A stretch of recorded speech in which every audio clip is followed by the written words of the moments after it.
नमस्ते। आप सभी का आपके अपने इस YouTube चैनल हिंदी वाले मार्ट साहब पर और टेक्निकल मास्टर पर मैं विनोद सरवा व्याख्याता हिंदी साहित्य एक बार पुनः हार्दिक स्वागत और अभिनंदन करता हूं। साथियों, आप यदि इस चैनल पर पहली दफ़ा पधारे हैं तो सब्सक्राइब कर लीजिएगा। और आज की हमारी जो वार्ता है वो नो बैग डे पर केंद्रित रहेगी। सितंबर महीने का दूसरा शनिवार है और आप जानते हैं इस बात को कि निदेशालय की तरफ से जो निर्देश जारी किए गए हैं उनके मुताबिक किसी भी महीने के दूसरे शनिवार को हमें जो नो बैग डे मनाना है उसकी थीम रहने वाली है भाषा कौशल विकास। और भाषा कौशल विकास के सिलसिले में इस थीम को और आगे बढ़ाते हुए हम किस किस प्रकार से कौन कौन सी गतिविधियों का आयोजन हमारी कक्षाओं में हमारे विद्यालय में समूहों के माध्यम से कर सकते हैं, उसी विषय पर बात करने के लिए आपके समक्ष उपस्थित हैं। क्योंकि कुछ गतिविधियां हैं जो हम आयोजित करवा सकते हैं, उन्हीं गतिविधियों को आपके साथ शेयर करने का पूरा प्रयास करेंगे। तो सबसे पहले बात हम करें कि प्राथमिक कक्षाओं के दो ग्रुप हैं। पहले का नाम है प्रवेश और दूसरे का नाम है अंकुर। प्रवेश समूह में कक्षा 1 और 2 के विद्यार्थी हैं और अंकुर में कक्षा 3, 4 और 5 के विद्यार्थी रहेंगे। जो पीएस विद्यालय हैं वो किस प्रकार से अपनी गतिविधियों का संचालन कर सकते हैं, देखते हैं। प्रथम ग्रुप अंकुर में जो कि कक्षा 1 और 2 का रहने वाला है, तो उसमें कुछ गतिविधियां जैसे बनाई जा सकती हैं।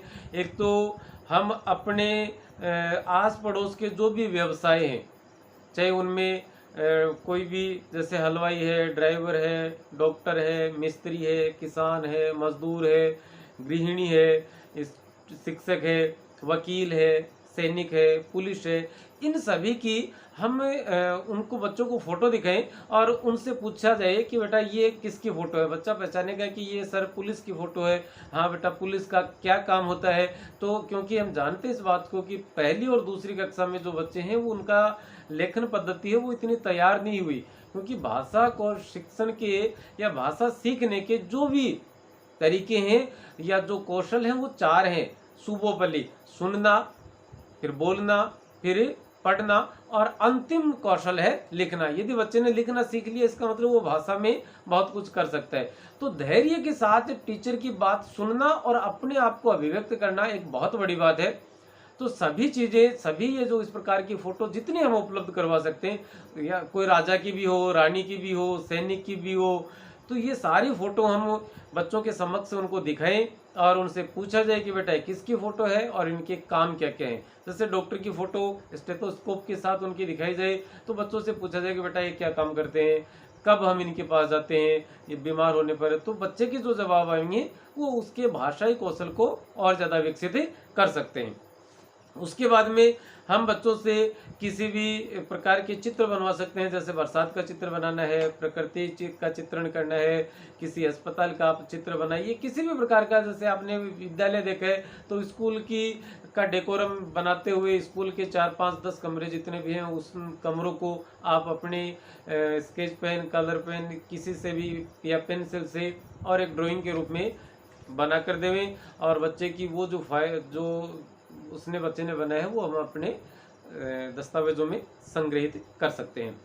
दूसरा जो प्रवेश ग्रुप है, प्रवेश ग्रुप कक्षा 3, 4 और 5 का रहेगा। तो प्रवेश ग्रुप के लिए सबसे पहला है सुनना, धैर्य के साथ वो सीख चुका है। बोलना, तो सबसे पहले हम बच्चों से, जैसे कक्षा में भी हम करते हैं, उनसे वाचन करवाते हैं। यहाँ हम बाहर ग्राउंड में नीम के सीरीज के नीचे बैठकर बात कर रहे हैं, तो वहाँ हम बच्चों को अखबार देंगे या कोई कहानियों की किताब देंगे, लघु कथाओं की किताब दे सकते हैं और उनका वाचन वहाँ पर करवाया जा सकता है। इसके साथ ही साथ जैसे अखबार हैं, कोई अखबार है पुराना, 5-10 दिन के अखबार ले लीजिए आप और बच्चों को दीजिए कि ये लो बेटा आप अखबार, और इनमें से चित्र काटिए, चित्र छांटिए अलग अलग, और उन चित्रों को पुरानी कोई भी जो डायरी वगैरह है या उनका कोई रजिस्टर है या विद्यालय से ऐसा कोई रजिस्टर या कोई डायरी पड़ी हो जो अभी स्क्रैप के रूप में है, काम में नहीं आ रही है, तो हम उसमें उन बच्चों से वो सारी चीज़ें वहाँ पर चिपकाने के लिए बोल सकते हैं। तो उनकी स्क्रैप बुक तैयार हो जाएगी और वो एक अलग अलग तरीके से छांट के रखेंगे। सर ये प्रकृति से संबंधित था, सर ये फोटो स्कूल से संबंधित है, ये पेड़ पौधों से है, ये पशु पक्षियों से है। तो सारी चीज़ों को अलग अलग मैनेज करना सीख लेंगे। एक अच्छी गतिविधि होगी और बच्चों की जो एनर्जी है वो भी वहाँ पर बर्न हो रही है। इसके अलावा हम बात करें कि बच्चों से ही कहा जाए कि बेटा आप किसी भी एक जानवर की आवाज़ निकालिए, बाकी जो बच्चे हैं वो बच्चे उस जानवर की आवाज़ सुनकर उसे पहचानेंगे कि किस जानवर की आवाज़ है, और आवाज़ पहचानने के पश्चात उस जानवर की कुछ पहचाने और ज़्यादा बच्चों से, जो अन्य बच्चे बैठे हैं उनसे की जाए। जैसे किसी ने शेर की आवाज़ निकाली, हाँ बेटा शेर के बारे में आप क्या जानते हो, शेर जंगल का राजा है, ये शाकाहारी होता है या मांसाहारी होता है, बच्चे किस प्रकार से देता है, रहने का इसका जो घर है उसे हम क्या कहते हैं, ये तमाम जानकारियाँ बच्चों से हमें निकलवा सकते हैं। जहाँ बच्चे हमें अटकते दिखें, शिक्षक साथी वहाँ पर अपनी बच्चों की मदद करने के लिए अपने आप को प्रस्तुत रखें। तीसरा हमारा जो ग्रुप है वो कक्षा 6, 7 और 8 का रहेगा। तीनों कक्षाओं के सामूहिक ग्रुप को, समूह को दिशा के नाम से अभिहित किया जाता है। दिशा उस ग्रुप का नामकरण किया गया है। उस ग्रुप में हम एक तो क्या कर सकते हैं, हिंदी या अंग्रेजी की जो स्पेलिंग्स हैं वो बीच बीच में से एक एक वर्ण काट कर रखे जा सकते हैं और बच्चों से उन स्पेलिंग्स की पूर्ति करवाई जा सकती है। ये तो उनका व्यक्तिगत काम हो गया। उसके बाद आप एक काम ये कर सकते हैं कि बच्चों को बोर्ड पे, ब्लैक बोर्ड पे या ग्रीन बोर्ड, जो भी व्हाइट बोर्ड जो भी हमारे पास उपलब्ध है, उस बोर्ड पर एक वर्ण लिख दिया जाए कि बेटा ये क है, और क से शुरू होने वाले ये आपको 60 सेकंड मिलते हैं, ये आपको 90 सेकंड मिलते हैं, ये 120 सेकंड मिलते हैं, और इस दिए गए समय में आप कितने सार्थक शब्द लिख सकते हैं, मतलब बच्चे का सार्थक शब्द लिखवाने, तो इससे बच्चे की क्या होगी, बच्चे का शब्दकोश बनेगा, और यदि शब्दकोश बढ़ रहा है तो जाहिर है उसकी वोकैबुलरी भी बढ़ रही है। इसकी यही प्रयोग हम अंग्रेजी भाषा में भी कर सकते हैं। आई से बेटा 5 मीनिंग लिखो, तो या इस समय में दिए गए 1 मिनट में आप कितने स्पेलिंग लिख कर आएंगे। जो बच्चा सबसे ज़्यादा सार्थक मीनिंग लिखेगा उसको हम विजेता के रूप में घोषित कर सकते हैं, तालियां बजवा सकते हैं। क्योंकि हम सब जानते हैं इस बात को कि तालियां बजवाने से ज़्यादा फर्क वैसे पड़े ना पड़े, लेकिन जो बच्चा विजेता के रूप में है, जिसने सबसे ज़्यादा लिखे हैं, उससे गर्व की अनुभूति होती है, उसका आत्मविश्वास बढ़ता है, और यही आत्मविश्वास बढ़ाना हमारा मूल कर्तव्य है इस नो वेक डे की थीम का। इसके बाद हम बात करेंगे कि सभी बच्चों से, जैसे 6, 7, 8 के सभी बच्चे एक साथ बैठे हैं और सभी बच्चों से एक एक शब्द पूछा जाए कि बेटा आप अपनी पसंद का या नापसंद, कि आप या तो जिस शब्द को सबसे ज़्यादा पसंद करते हो वो, या सबसे ज़्यादा नापसंद करते हो वो, ऐसे एक एक शब्द बता दो। आपके पास 20, 25, 50 बच्चे हैं, आप 20 से लेकर 25 शब्द तक बोर्ड पर लिख सकते हैं। और अब बच्चों को एक एक A4 वाला पेपर दिया और उनसे कहा जाए कि बेटा ये जो शब्द आप देख पा रहे हैं, इन सभी शब्दों का इस्तेमाल करते हुए आप एक कविता, एक कहानी या एक लघु कथा लिखिए। कम से कम ये 20 शब्द तो आने ही चाहिए। इसके अलावा आप फ्री हैंड हैं, आपको पूरी आज़ादी है, आज़ाद देश के आज़ाद नागरिक हो आप जितनी मर्जी उतने शब्दों का इस्तेमाल कर सकते हैं, लेकिन ये 20 शब्द सारे के सारे आ जाने चाहिए। क्रम कोई नहीं है, आप पहले शब्द को सबसे अंत में और अंतिम शब्द को सबसे पहले भी ले सकते हैं। तो इस प्रकार की गतिविधियों का आयोजन हम कक्षा 6, 7, 8 के ग्रुप दिशा में कर सकते हैं। इसके बाद में हमारा है कक्षा 10, 9 और 10 का, जिसका नाम है क्षितिज। कक्षा 9, 10 के क्षितिज ग्रुप से हम सबसे पहले तो एक बात तो ये हो कि हम अपनी कंप्यूटर लैब यदि वहाँ उपलब्ध है तो कंप्यूटर लैब में बच्चों को सार्वजनिक स्थलों के नाम के चित्र दिखाए जाएं, जैसे रेलवे स्टेशन, बस स्टैंड, अस्पताल या पुलिस थाना या कलेक्ट्रेट हाउस या कोर्ट, इस प्रकार के उनको चित्र दिखाए जाए। चित्र से पहचान करवाई जाए कि सबसे पहले बेटा ये चीज़ क्या है। रेलवे स्टेशन है, पोर्ट है, एयरपोर्ट है, टैक्सी स्टैंड है, बाजार है। अब वहाँ जो कुछ बच्चा देख रहा है उस चित्र में, उस देखे गए चित्र में सबसे पहले वो उसको हम टाइम दें कि बेटा आपको 2 मिनट, 4 मिनट, 5 मिनट मिलते हैं, आप देख लीजिए कि यहाँ आप क्या क्या देख पा रहे हैं।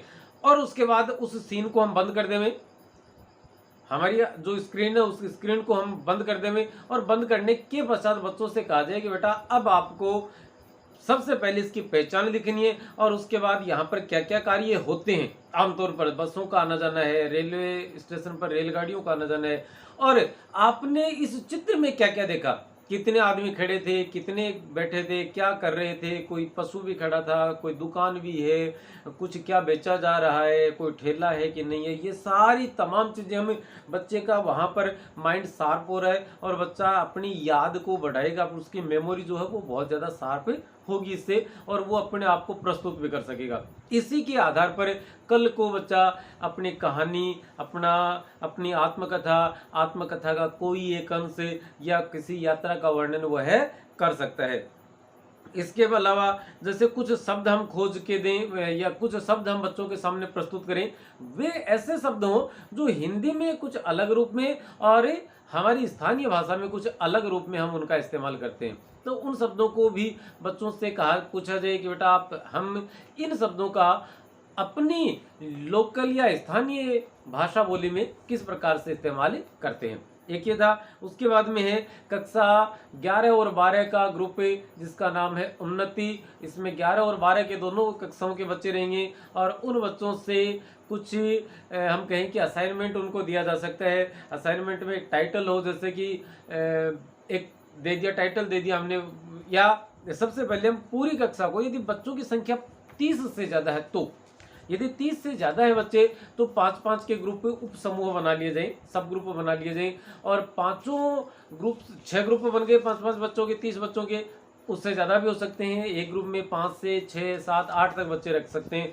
और उसके बाद हमें एक एक नाम दे दें उनको, और नाम देने के बाद और बच्चों से जैसे ग्रुप का नाम हो गया, या तो हम नदियों के नाम पर दें, पर्वतों के नाम पर दें, जिलों के नाम पर, स्टेट के नाम पर, महापुरुषों के नाम पर, वीरांगनाओं के नाम पर, लेखिकाओं के नाम पर, लेखकों के नाम पर, शहीदों के नाम पर, इस प्रकार से बच्चों को ग्रुप के नाम दे दिए। नाम देने के पश्चात एक एक उनको टाइटल दिया जाए कि जैसे मेरा सपना क्या है, मेरी रुचि क्या है, या आपने इससे पहले जो किताबें, हो सकता है बच्चों ने साहित्य की किताबें या जो सिलेबस है उस सिलेबस से बाहर की किताबें नहीं पढ़ी हो, तो आपने जो कुछ अब तक पढ़ा वहाँ आपको कौन सी कहानी, कविता क्या पसंद आया, उसके बारे में 5-10 लाइन आप यहाँ पर लिख कर दे सकते हैं। और उसके बाद में जो पढ़ी गई चीज़ थी उस पढ़ी गई चीज़ की एक समीक्षा भी वहाँ पर करवाई जा सकती है। बच्चों के नामकरण का हम खुद कर सकते हैं, या जैसे हमने क्या किया, 5 ऐसे लोग ले लिए जो लेखक हैं या साहित्यकार हैं या शहीद हैं या स्वतंत्रता सेनानी हैं, उनके नाम की पर्चियां बनाई और नाम को, उन पर्चियों को यूं रख दिया, पर्ची हिलाई, डिब्बा हिलाया और बच्चों से कह दिया जाए कि बेटा आप में से हर ग्रुप से एक एक आदमी आ जाए। 6 ग्रुप थे, 6 बच्चों को बुला लिया, वो अपनी अपनी एक एक पर्ची उठाएंगे और उस पर्ची में जो उनका नाम होगा वही नाम उनका रह जाए। नाम कर दिया जैसे हमने, जैसे किसी ग्रुप का नाम हमने महात्मा गांधी ग्रुप कर दिया, तो महात्मा गांधी के विषय में वो बच्चे क्या जानते हैं, 6, 5, 7 जितने भी बच्चे वो आपस में बैठकर उनके विषय में लिख सकते हैं। डॉक्टर कलाम के विषय का कलाम ग्रुप आया तो कलाम के विषय में बच्चों की क्या जानकारी है, वो जानकारी वहां पर वो बच्चे अपने उस पेपर में सामूहिक रूप से लिख सकते हैं। और तो इस प्रकार से हम अपनी जो नो बैग डे की जो थीम है, जो एक बहुत अच्छा कार्यक्रम है, उस कार्यक्रम को सफल से सफलतम बनाने का प्रयास कर सकते हैं। मुझे पूरा विश्वास है कि वीडियो आपको पसंद आया होगा और आप इसे शेयर भी करेंगे, लाइक भी करेंगे और अपने दोस्तों के साथ मिलकर चैनल को सब्सक्राइब भी करेंगे। अब अनुमति देवें। नमस्ते, शुक्रिया, धन्यवाद, जय हिंद, जय भारत।